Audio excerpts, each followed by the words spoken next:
This morning's run is an easy 10 miler.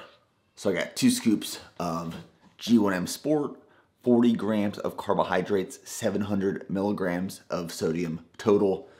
This is my fuel source.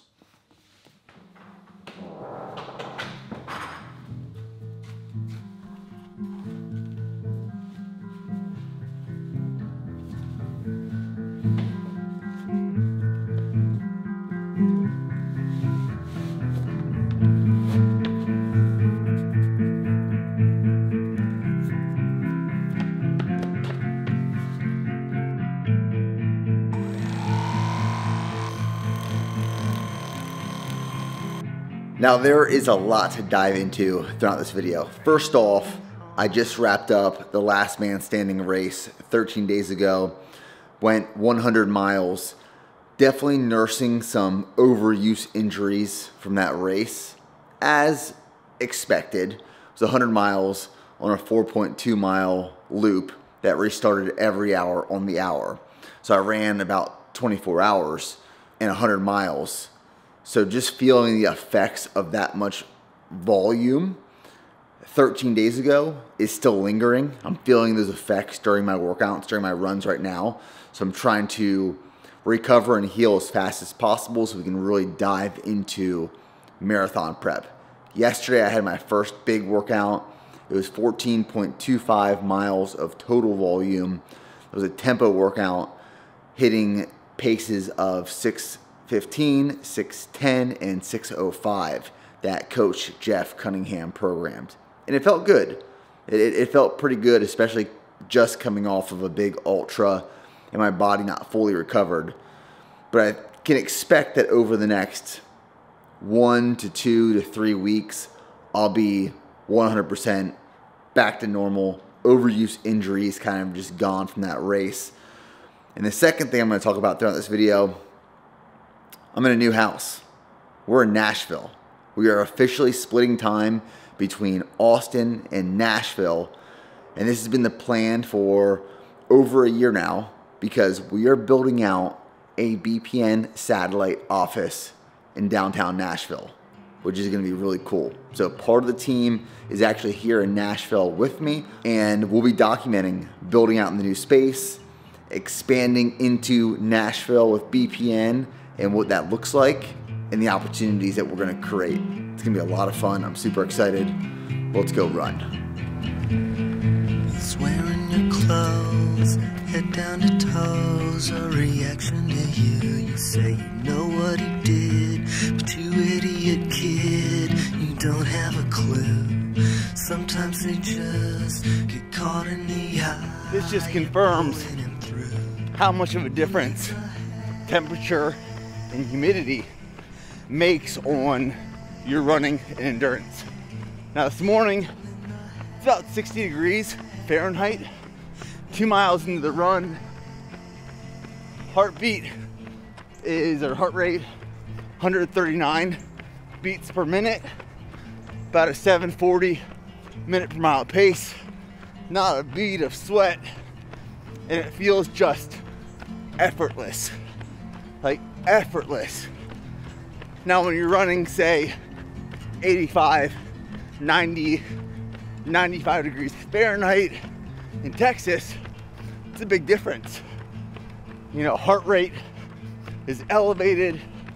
It's a bigger effort on the body, on the central nervous system, but we're just cruising right now, which makes for easier recovery. Nearly touching this dirty retreat, falling out, 6-inch pallet, dead sweat in my teeth. Gonna walk, 4 more blocks, plus the one in my brain. Downstairs to the man, he's gonna make it all okay. I can't.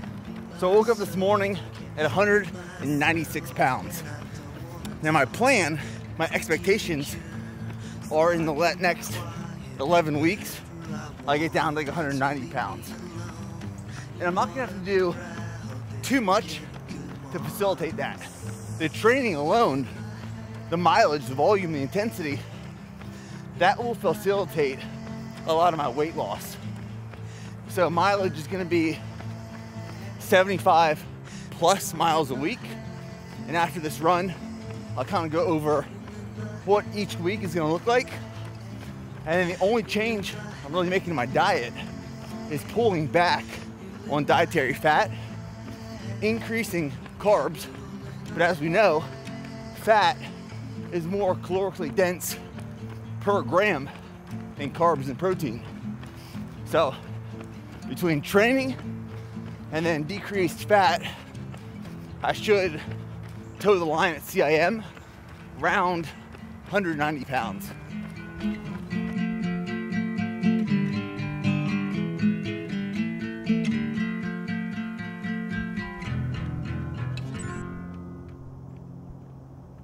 "10 miles complete in 1 hour, 16 minutes, 1 second at a 7:36 minute per mile pace." Now here's what the structure of my weeks look like as of right now, where we're at in the marathon build. Monday, Tuesday, Thursday, Friday, all generally look the same. These are easy runs, anywhere from 10 to 11 miles. Wednesday, these are my workout days. This rotates week by week between critical velocity on the track and then tempo, which is on the road. And this is typically pretty high volume. Saturdays are going to be my off days from running, and then Sundays are my long runs. This is either a long easy run, probably 16 miles minimum, and then as we start doing these big marathon workouts at marathon pace, they'll be on Sundays as well. The reason I'm taking Saturdays off during this build and I'm running Sundays, because typically I would take Sundays off, run Saturdays, is because there's a run group here in Nashville that I want to run with, and that is on Sundays. So I'm kind of reallocating some of those days. But that's what a training week looks like as of right now.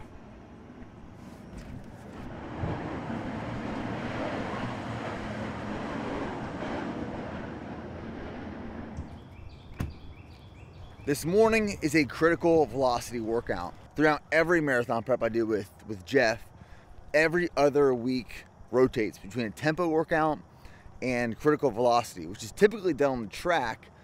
But today we're at this old abandoned airfield in Nashville, and this is what we're going to use for a track workout. So it's very, very flat, and it's literally a circle.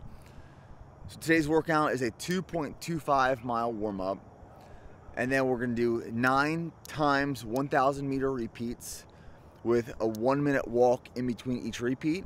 And each 1,000 meter interval is done between 3 minutes 35 seconds, 3 minutes 38 seconds. It's a tight gap, and then we'll have a cool down. I've been wanting to come here since we got to Nashville. It is beautiful. It is a great morning. It's a little brisk. I actually see a lot of cyclists here, so I'm probably gonna bring my bike here at some point. And today we're rocking the half tights. I've hopped on the half tights trend in game, and I gotta say, I'm a fan. I'm a big fan. I mean, literally, as I'm talking to you guys right now, across the airfield, I'm just watching deer walk on the airstrip next to all these runners and cyclists. It's beautiful. It's beautiful. So let's get it.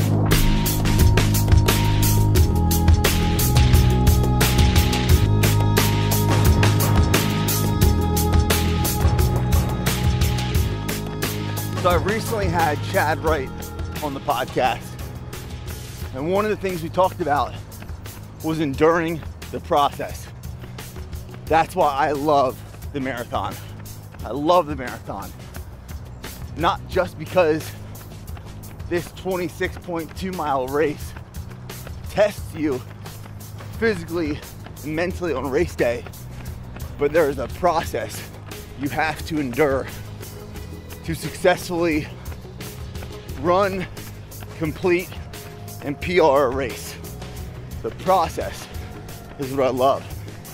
And if you endure the process, if you are willing and able to endure a process, you will experience a successful outcome. That is one of my competitive advantages, and you get better at it with more repetitions. Endure it. Warm up is complete. About to go into this first 1,000 meter repeat.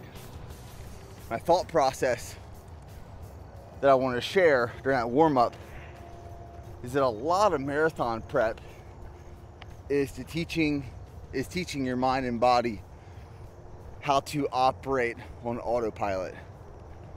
The goal, as you settle into some of these workouts and in preparation for race day, is to almost be able to, or teach your body and mind how to turn off your mind, become robotic, go on autopilot, and just settle into a pace and almost turn your mind off, where you're not thinking about the entire time, am I hitting pace, am I hitting pace? You just settle in.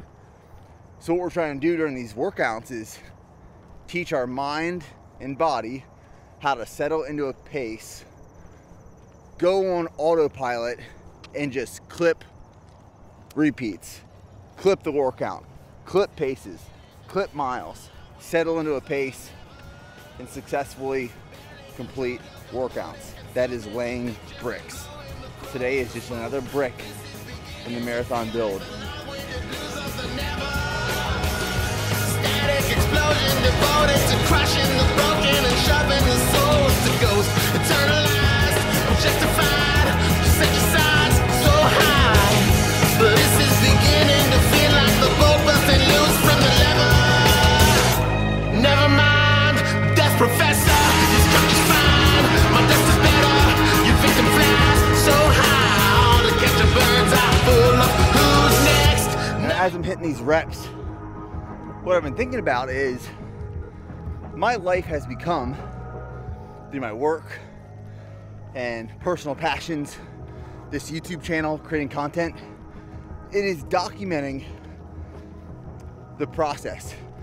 It is documenting me enduring a process, whether that's building a business or training for a marathon or ultra or becoming a father and husband. It's a process. Never you mind, death professor. Love is lies, my love is better.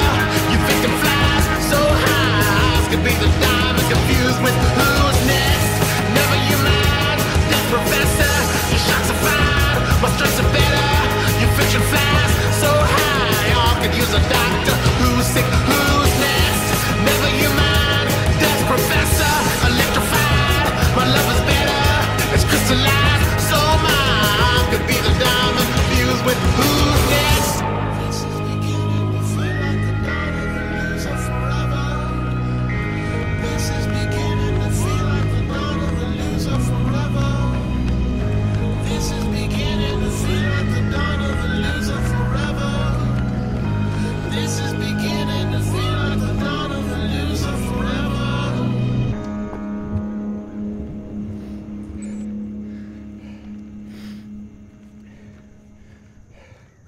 That's a workout. Man, that was good. So here's the splits. This is after the warm-up, obviously. First, 1K was 332, 335, 332, 333, 334, 331, 335, 332, 330. Jeff's gonna be happy.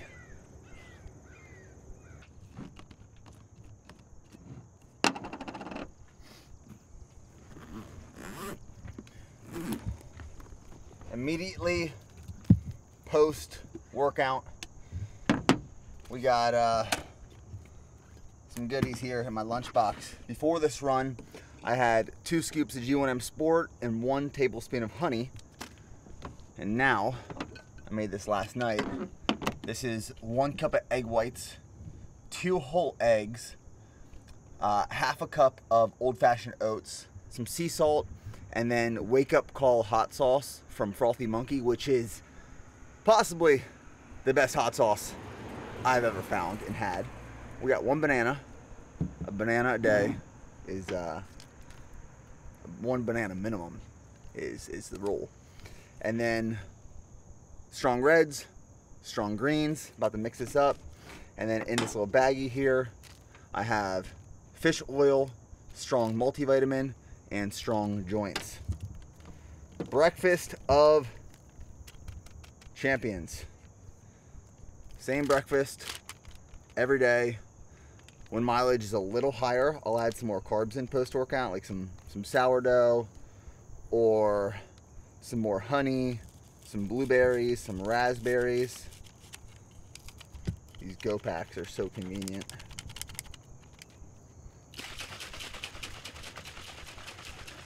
Capsules, soft gels, all at once.